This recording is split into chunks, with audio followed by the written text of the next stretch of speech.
Meski tengah menghadapi masalah gugatan triliunan rupiah, KH Yusuf Mansur sebagai pendiri Rumah Tahfiz Kiai Marogan tetap santai saat memotivasi santri dan jamaah menghatamkan Al-Quran sebanyak 100 kali khatam untuk mendoakan bangsa di Rumah Tahfiz di Pondok Pesantren Tahfiz Kiai Marogan Talang Betutu Sukarami Kota Palembang asuhan KH Fauzan Yayan SK, Selasa, 25 Januari 2022.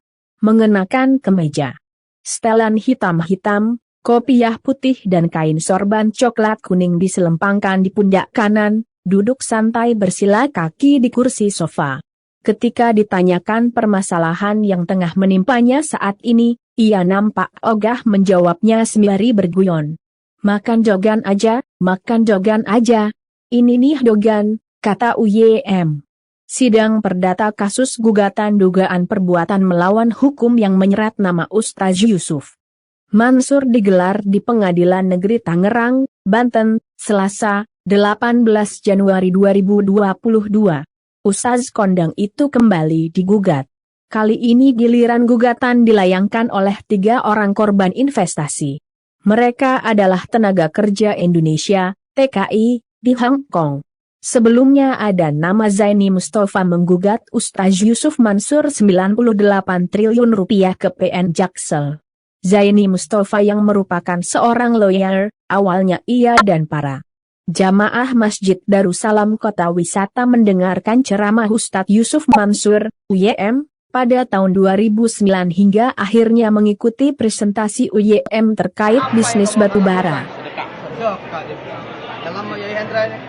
Untuk nominal sedekahnya tidak kita tentukan ya Ustaz ya? Kita kan macam-macam juga. Iya. Senyum, tenaga, pikiran, ilmu, apa aja.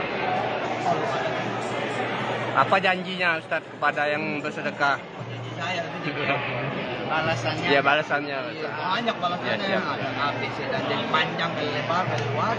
Dan sedekah itu tidak akan berhenti pada balasan di dunia saja, tapi juga balasan di akhirat.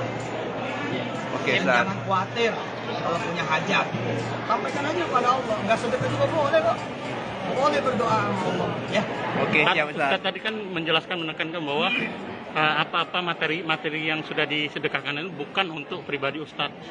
Tapi dijalankan, diberikan ke orang ceramahnya aja nggak bisa dibayar. Iya. Ceramahnya aja nggak bisa dibayar. Iya. Tapi kan panitia harus tahu diri. Masa gue pulang tangan kosong? Bercanda ya Pak. Kadang saya bercanda suka Siap. Pak dibenur, Pak jadi apa-apa. Jadi juga nggak apa-apa kan? Jadi Ustaz, kalau terkait yang menghujat Ustaz di media sosial itu gimana Ustaz? Tanggapannya Ustaz. Tanggapannya makan dogan aja.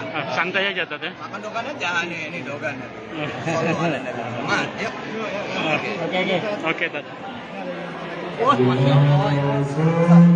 Hai pemirsa Sri Popo TV, jangan lupa komen, like, dan subscribe, serta tonton terus berita-berita terupdate lainnya ya.